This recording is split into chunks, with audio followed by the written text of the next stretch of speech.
وَلَا تَجِدُ أَكْثَرَهُمْ شَاكِرِينَ، اور تو دیکھے گا کہ ان کی اکثریت تیری شکر گزار بندوں پر مشتمل نہیں ہوگی۔ یہ چیلنج تھا،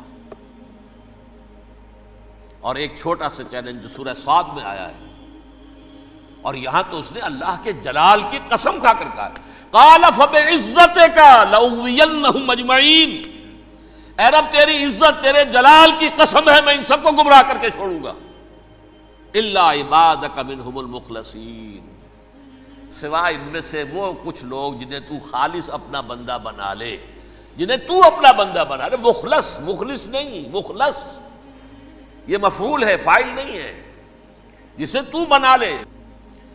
بعض لوگوں کو اللہ چن لیتا ہے، هو اجتباکم، تمہیں چن لیا ہے، استفاء، اجتباء، بس وہ بچیں گے جن کو تو اپنی خاص امان میں لے لے گا، باقی میں سب کو گمراہ کر کے چھوڑوں گا۔ یہ ہے اصل دنیا میں نوع انسانی کا ابدی دشمن، ازلی سے ابدی تک۔ اور اس میں نوٹ کیجئے کہ اس کی اصل بنیاد کیا ہوئی؟ دو لفظ، تکبر اور حسد۔ استکبرا، تکبر کیا، انا خیر منہ، میں اس سے بہتر ہوں۔ یہ ساری بس کی گانٹھ یہی ہے، سب سے بڑی گمراہی کی وجہ یہی ہے۔ اسی لیے کہا ہے حدیث میں لن يدخل الجنہ من کان فی قلبہ مثقال حبۃ من کبر، جنت میں ہرگز وہ شخص کبھی بھی داخل نہیں ہو سکے گا جس کے دل میں رائے کے دانے کے برابر بھی کبر ہے۔ تکبر سب سے بڑا جرم ہے۔ الکبر ردائی، اللہ فرماتا ہے یہ تکبر، یہ تو میری چادر ہے۔ کوئی شخص تکبر کرتا ہے تو گویا میری چادر گھسیٹ رہا ہے میرے کندھے سے۔ عرب میں کسی شخص کی توہین کرنی ہوتی تھی تو اس کی چادر گھسیٹتے تھے، ننگا کر دیا گویا کہ یہ میری ردائی ہے، الکبر ردائی، یہ میری چادر ہے، یہ جامہ مجھے زیب دیتا ہے، مجھ پر راستہ تھا۔ اور حسد، آدم کو جو برتری عطا ہو گئی، اس حسد کی آگ میں وہ جل رہا ہے اور اس کا انتقام لینا چاہتا ہے۔ آدم سے بھی، آدم کو بھی گمراہ کیا، جنت سے نکلوایا، ویسے نکلنا تو انہیں تھا ہی مشیت اذنی میں، لیکن فوری طور پر اللہ کے حکم کی خلاف ورزی تو کروائی نا۔ فعصى آدم ربہ فغوى، آدم نے اپنے رب کے حکم کی نافرمانی کی اور گمراہ ہوا عارضی طور پر۔ یہ دوسری بات ہے، توبہ کر لی، اللہ نے توبہ قبول فرما لی، معاف کر دیا۔ کوئی مستقل جو ہے وہ نسل انسانی پر اس گناہ کا اثر متوارث طور پر نہیں آ رہا ہے، ختم ہو چکا معاملہ، ہوا تھا ہو گیا۔ فتلقى آدم من ربہ کلمات فتاب علیہ انہ هو التواب الرحیم۔ اور توبہ کی شان یہ ہے جب وہ قبول ہو جائے اللہ کی جناب میں کہ التائب من الذنب کمن لا ذنب لہ، گناہ سے توبہ کرنے والا ایسے ہوتا ہے جیسے اس نے کبھی گناہ کیا ہی نہیں تھا۔ لیکن بہرحال وہ گمراہ کرنے میں کامیاب ہو گیا، حضرت آدم اور حوا کو بھی، اور نوع انسانی کی عظیم اکثریت، عظیم اکثریت، عظیم اکثریت اس کے داؤ میں آئی ہوئی ہے نہیں۔ کتنے ہیں وہ عباد اللہ المخلصین، الا عبادک منہم المخلصین، کتنے ہیں جو واقعتاً خالصتاً اللہ کے بندے بن گئے ہوں، جنہیں اللہ نے اپنا بنا لیا، اپنا قرار دے دیا۔ اب اس کے ساتھ نوٹ کیجئے، اس ابلیس کے ساتھ ایک فوج بھی ہے جسے قرآن مجید میں کہا گیا ہے یہ اس کی پارٹی ہے، حزب الشیطان، یہ اکیلا نہیں ہے۔ ایک تو وہ عزازیل ہے، اس کی طویل ترین عمر اللہ نے دے دی، وہ تو قیامت تک رہے گا۔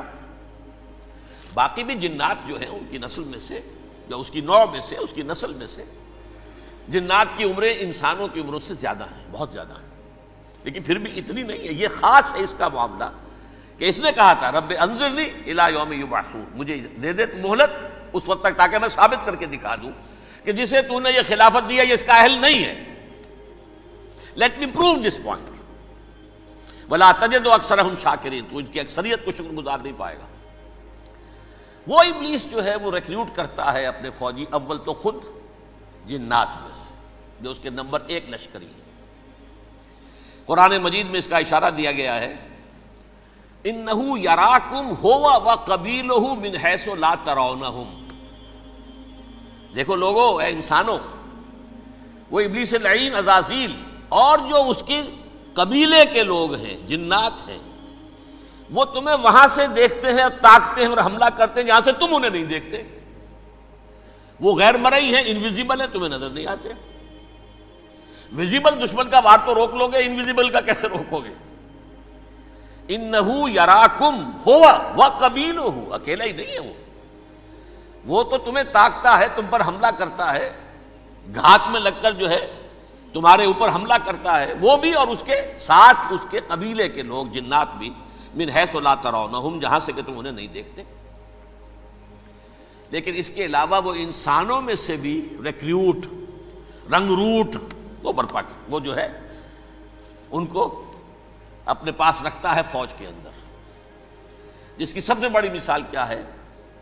سورہ مجادلہ میں اللہ تعالیٰ نے منافق، حالانکہ وہ کون تھے؟ بظاہر حضور کا کلمہ پڑھنے والے، حضور کے پیچھے نماز پڑھنے والے، اسلام کا دعویٰ کرنے والے، ان کو اللہ فرماتا ہے اولئک حزب الشیطان الا ان حزب الشیطان هم الخاسرون، یہ شیطان کی پارٹی کے لوگ ہیں.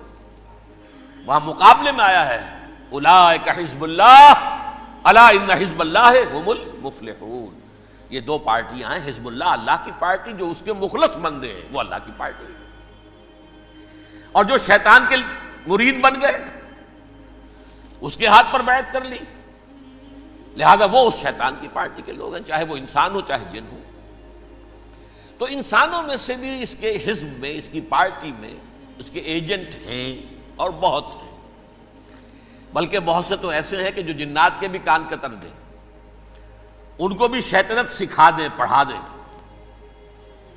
لیکن اب ایک بات سمجھیے، ایک دنیا میں نسل اور قوم بھی ایسی ہے جو ایک خاص وقت سے بحیثیت مجموعی من حیث القوم ابلیس کی ایجنٹ بن گئی ہے.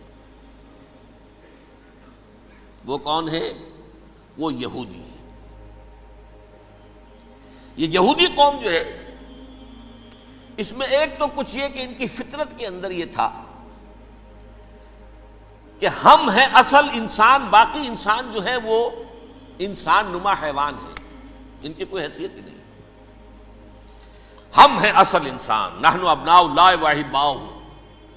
باقی یہ جنٹائلز، یہ گوئمز، غیر یہودی، یہ تو حیوانات ہیں.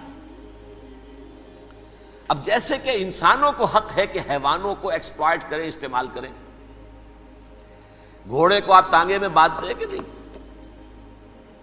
اس کی پسینے کی اور محنت کی کمائی ہے جو کھاتا ہے تانگا چلانے والا. البتہ یہ ضرور ہے کہ چونکہ اگلے روز پھر جوتنا ہے تو کچھ نہ کچھ تو اسے بھی کھلائے گا نا، اپنی کمائی میں سے کچھ دانے کھلائے گا، کچھ اور گھاس دے گا. یا بیل کو جوتنا ہے ہل میں تو کچھ نہ کچھ اس کو دینا ہوگا کھانے کو، لیکن پھر اسے استعمال کرنا ہے. تو ان کا مستقل قول یہ ہے کہ اصل انسان ہم ہیں، باقی پوری نوع انسانی ہمارے لیے حیوانوں کے درجے میں. ہم چاہیں جس طرح انہیں استعمال کریں، ایکسپلائٹ کریں، دھوکہ دیں، جیسے چاہیں لوٹیں، کھسوٹیں، سب کچھ کریں، بدعہدی کریں، ان سے سود لیں، سب کریں، جو بھی ممکن طریقہ ہو. یہ ہمارے لیے، ہم ڈومینیٹ کریں گے اور یہ در حقیقت ہمارے اعلی کار ہیں. ایک تو اس اعتبار سے یہود بقیہ پوری نوع انسانی کے دشمن بن گئے. قرآن مجید کی وہ آیت بھی میں نے آپ کو سنائی ہے، وَقَالُوا لَيْسَ عَلَيْنَا فِي الْأُمِّيِّينَ سَبِيلٌ. یہ امیین کہتے تھے نا ان کو، جو غیر یہودی ہیں، کیونکہ ان کے پاس کتاب تھی، تورات تھی، اور کتاب نہیں تھی کسی کے پاس. لہذا یہ صحیح ان پڑھ ہے، پاگل ہے، جاہل ہے، امی ہے.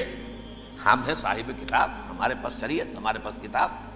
یہ لوگ ان پڑھ ہیں، جاہل ہیں. لیس علینا فی الامیین سبیل. ان امیین کو ہم لوٹیں، کھسوٹیں، دھوکہ دیں، فریب سے جو کریں، چوری کریں، ڈاکہ ڈالیں، جیب کے قطرے، جس طرح بھی کریں ہمارے لیے جائز ہے. ہمارے اوپر کوئی گرفت نہیں ہوگی. اللہ تعالیٰ ہم سے یہ نہیں پوچھے گا تم نے جھوٹ کیوں بولا تھا اس کے ساتھ، تم نے وعدہ خلافی کیوں کی تھی اس کے ساتھ، تم نے کیوں دھوکہ دیا تھا اس کو، تم نے کیوں اس کا مال جو ہے غبن کر لیا تھا، ہڑپ کر لیا تھا. نہیں، ہم پر پوچھ نہیں ہے. اس اعتبار سے ایک تو یہ انسانیت کی دشمنی ان کی گھٹی میں پڑ گئی، اس غلط خیال کی وجہ سے. ہم تو بخشے بخشائے ہیں، we are the chosen people of the lord. ہمیں تو اللہ اگر جہنم میں داخل بھی کرے گا تو صرف چند دن، لن تمسنا النار الا ایاما معدودات. باقی اصل میں تو ہم تو اللہ کے پسندیدہ، نحن ابناء اللہ واحباہ، اس کے بیٹوں کے مانند ہیں، بڑے چہیتے ہیں، لاڈلے ہیں۔ یہ باقی دنیا، باقی انسان ہماری چراہ گاہ ہے، جیسے چاہے چریں۔